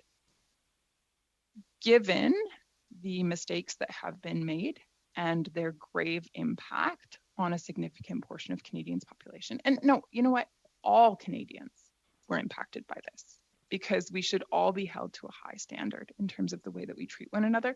And that standard should be modeled for us by the government and by anyone that the government contracts. And so all Canadians were done a disservice by this individual being hired. But there was one group in particular that was at the point of the sword, and that is the Jewish community in Canada. And they should never have been put through that. Never. And there's only one individual who is responsible for answering for this decision, and that is Minister Rodriguez. And so my fellow colleagues on the Liberal side have a choice to make, and that is that they can allow for this incident to be answered for. They can come and bring greater clarity to it through the Minister of Heritage, or they can cover for this mistake and not allow light to be shed on it, which then they're actually, I would argue, participating in the unfortunate incident that took place this summer, because then there's no accountability, and there's actually a shielding of the minister. And I do believe that it's in the best interest of Canadians to have him come and to be able to ask him the questions that Canadians would like answered. Mr. Housefather now. Thank you, Madam Chair. Thank you, Madam Chair. And I want to thank my friend, Ms. Thomas, for her comments. I agree with some of what she said and not with some of the other parts of what she said. I agree that it was absolutely outrageous that Laith Maroof and CMAC received any contract for the Government of Canada to perform anti-racism training. The man is an abject anti-Semite and has made horrible comments about Indigenous Canadians, racialized Canadians, French Canadians, and many other groups, although the bulk of his comments were directed against Jews. I think that as I said before, the contract should have been immediately terminated. And I think that there's been a widespread recognition that the minister has come to, acknowledging that this contract should never have happened, and has stated that there needs to be remedies, there needs to be better training, there needs to be better due diligence, and there needs to be revisions to the contract and the certification declaration, which is what I believe he's going to come to committee and he should be presenting to us, so that the committee does our due diligence and is satisfied with the changes that are made to this process, so that somebody like Mr. Maroof and CMAC never get a contract from the Government of Canada again. Where I disagree is that the minister accountable here is Minister Hussein. The anti-racism strategy falls under Minister Hussein. The contract falls under his ministry, and I do not want to. I don't want to allot less time to Minister Hussein than he deserves to be able to come and present what changes he is making. Should the committee after that feel that other people need to be heard from, then the committee can come to that conclusion. But I don't think that's the case in this point, as Minister Rodriguez is not the minister responsible. Minister Hussein is the minister responsible. And I just do want to say one other thing. I think that, as a Jewish MP, I stated I felt that I believe that people from all sides need to speak out against this. It shouldn't be Jewish MPs carrying the ball on an issue that directly impacts the Jewish community. We all need to speak out. And that is with respect to anti-Semitism and all forms of racism. And I think this was a lesson to all of us that when other groups are impacted, we need to speak out even stronger. And so, I hope we'll all take lessons from this, but I don't think, as I said before, that Minister Rodriguez is the right minister, Minister Hussein is the right minister to come before the committee. And I think that's the person that should be appearing on Friday. And I think that's what the committee originally had determined. Thank you so much, Madam Chair. Mr. Housefather, Mr. Julian. Thank you, Madam Chair. This issue of the Community Media Advocacy Center is profoundly disturbing. The anti-Semitism that was expressed was appalling, and that's why I called for ending the contract, as you'll recall, Madam Chair, when we became aware of the comments. This is part of a broader trend of increased hate and anti-Semitism, Islamophobia.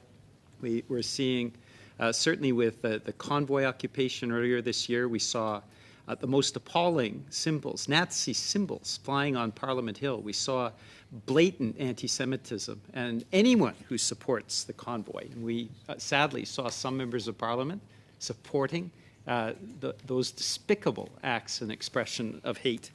Are people that should be really examining themselves, because that was a low period in Canadian history. Of that, there is no doubt.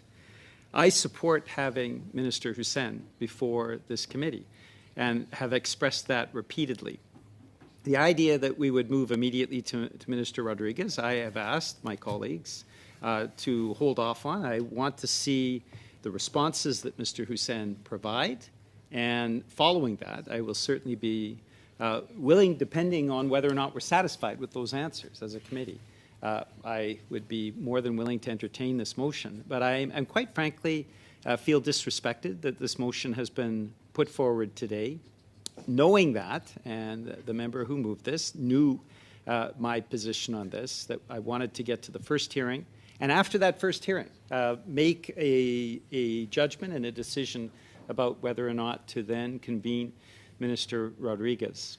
And the fact that this has been put out today in a way that stopped witness testimony that was so vitally important. The Saskatchewan weekly newspapers, the Alberta weekly newspapers, the Manitoba weekly newspapers gave us a cry today for support. They believe that C18 needs to be amended. I support those amendments so that they will all be included. All 56 of the Saskatchewan newspapers should be included in the supports that C18 provides. And when that become, I understand that they were conservative witnesses, when that contradiction between the conservative position and the weekly newspapers became clear, we then have an immediate stopping of that testimony. So I am not able, as a member, to then question Saskatchewan community newspapers about the important stand that they have taken. That is a stand that is contradictory to the Conservative Party stand on C18.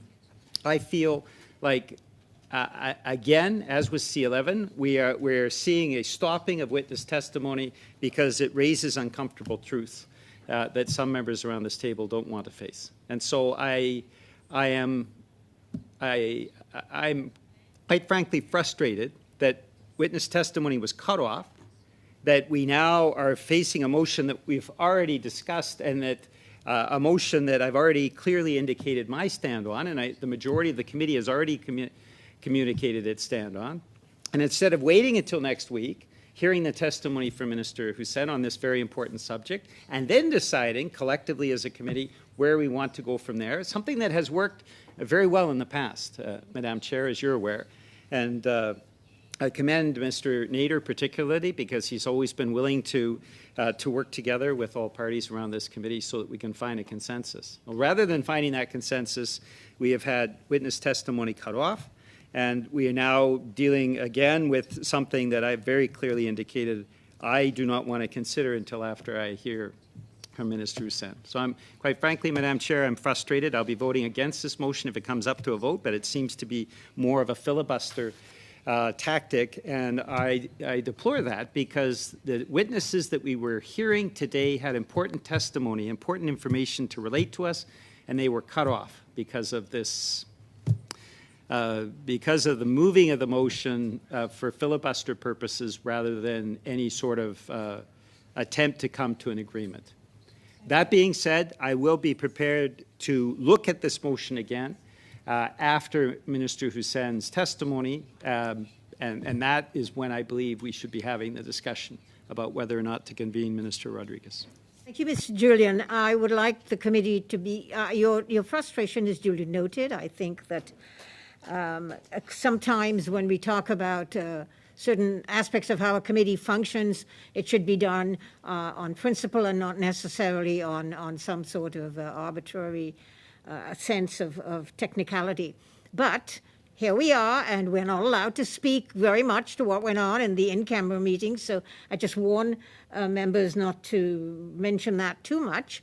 But I do want you to know that you have 2 more minutes left before this meeting comes to an end. And I think that it's classified.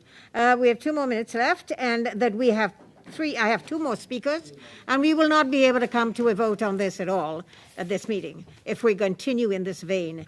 So I just wanted to give everybody due notice. Now, I'd like to ask, yes, the clerk's writing me a note here. I'm saying we can go for another 2 minutes after 1 o'clock, but that does not give us a lot of time. If everyone is going to want to speak fulsomely to this, we're not going to even come to the vote. And yes, Peter. Madam Chair, I have a commitment at 1 o'clock, and I will not give consent to extend beyond 1 o'clock. All right, thank you. Yes, I am hearing agreement on the other side of the room with that. So, Mr. Nader, you have, now I just wanted you to know, did you want to speak or did you want us to go to a vote on this? You don't have a lot of time. All right, go ahead, John. You've got like... I'll be super brief, Madam Chair. Yeah, right. So just very briefly, no one's saying that the Minister of Canadian Heritage needs to come tomorrow or even next week, but we do believe that we need to hear from the Minister of Canadian Heritage on this matter. And if it's helpful to find that broader consensus, I would note as well that we have invited the Minister to appear before us to comment on his mandate letter that was agreed to by the committee. That was done several months ago. No, Madam Chair, but I'm saying this in the context of this motion. That was done many months ago, and we haven't yet heard from the Minister on his mandate letter. So this is part of it. If there was an opportunity in an effort to find consensus that Minister Rodriguez would agree to appear before this committee in the future, and again, it doesn't have to be tomorrow or next week, but in the near-ish future to comment on his ministerial mandate letter, which is still an open invitation before this committee. I think there might be consensus to see that. That's a totally different issue because we're speaking specifically to the CMAC issue. Madam Chair, I'm just putting that out there. I know, I hear you, John. I hear you. That's fine, but that's consensus. not the gist of this motion. So with seeing no other speakers, Kevin, did you want to speak to this? I know your name is on my list, but we do not have time. We have 30 seconds left. 30 seconds. No, I just, we're having trouble to get the Minister of Canadian Heritage here at times, and this is a very good motion. I mean, I put the motion on notice last week. I just brought it up today. You know, we have other witnesses coming on C18, including the Alberta Weekly Newspapers Association. So we're going to have time for Mr. Julian to talk about that when they come. So that's it. Thank you. Thank you. Ms. Thomas, noting that we are now at 1 o'clock and this meeting should end, do you have something to say that you haven't already said? Something new to add to this discussion? Chair, according to my clock, it is 10:56 a.m. Sorry, Mountain I'm dealing with the Time. clock in this committee room, please. Ms. Thomas, and not Sure. your local clock. Sure, Madam Chair. I guess I would just highlight for the committee that under the Heritage Canada website, where you can apply for the Anti-Racism Action Program, the application is actually submitted to the Department of Canadian Heritage to the Anti-Racism Action Program, again highlighting that it is under the umbrella of Heritage Canada, and the minister of that department is in fact Mr. Rodriguez. So I don't know why there would be any argument as to why or whether or not this minister should come forward to this committee and be available to answer questions that the members here have. Again, highlighting that they're important questions on behalf of Canadians, because of course they have many concerns, and those have been highlighted over the months since this story first broke in the summer. Ms. Thomas, I have Mr. Lemire's hand up here, but I also want to tell you that I'm going to have to get the agreement of this committee. We've already heard from Mr. Julian that he cannot stay any extra time. We have now gone past the time for this committee to adjourn. We have not even voted on this motion. And I don't really want us to bring this back and waste a lot of time on it again. So, Mr. Lemire. I would just like to talk about how urgent it is. If the CMAC can't come on the 4th, can they come on the 25th? Or Hockey Canada, rather, not CMAC. It's very important to nail down these witnesses. Sorry? Donc, est-ce que c'est de passer au vote là-dessus? Est-ce que... Could we vote? Are we going to vote?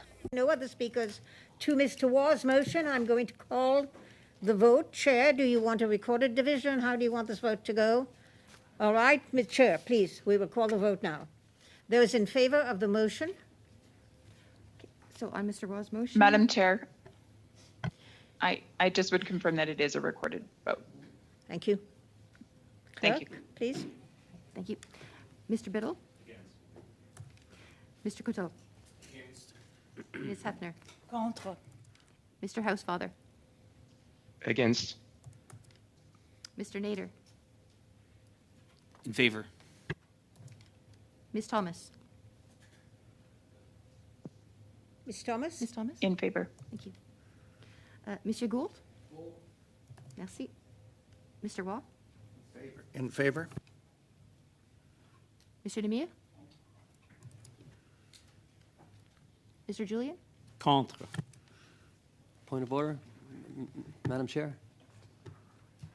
Yes. I believe my vote was missed. Oh, Mr. Lewis. I'd like to record it as voting against. Thank you. You are actually Thank not you. on my sheet. I'm so sorry. There's a technical error there. Sorry, Mr. Lewis. Okay. That's why the numbers didn't add up. It didn't make sense. Yes, Chair? Sorry.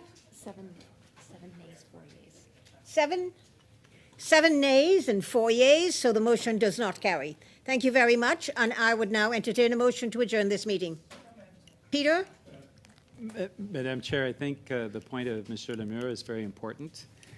We have received correspondence from Hockey Canada. Yes. I believe that we should maintain the subpoena for next week, for next Tuesday, and wanted to put that forward. I believe we may have all party support for that. Thank you. Point of Mr. order. Nader? On Yes. the same point of order, I would agree that summons has been issued, and I Yes. think that we should maintain it for Tuesday, October Thank 4th, you. and I would expect that those witnesses be in that Thank seat. you. I'm very glad. And there was one other thing we needed to deal with, but we can't do it right now, and that is the concept of travel, which we have heard from the liaison committee that if we wish to do it, we should do so. And it doesn't necessarily mean traveling abroad. It can mean traveling across the country. But there you go. So we have. I've heard from everyone. Is everyone in agreement that we maintain the summons? Thank you. That's fine. And Mr. Madam Clerk. Housefather. Thank you, Madam Chair. I just wanted to add one other point where I think there would be agreement. I think I would like to see the clerk ask Hockey Canada for the draft minutes and the notes of the closed door sessions to be received by the committee before Friday, or by Friday of this week, so that we have time to study them before the meeting with the witnesses. Thank you. Is there agreement for everyone around here on that? Yes. And there's agreement. Mr. Coteau mentioned the staff notes as well from the in-camera sessions. And I And think the there's a staff notes from the consensus. in-camera session, certainly. Okay, so I think we have an agreement here, and I would like to entertain a motion to adjourn, please. So Mr. Biddle moves up. Meeting is adjourned. Thank you very much, everybody.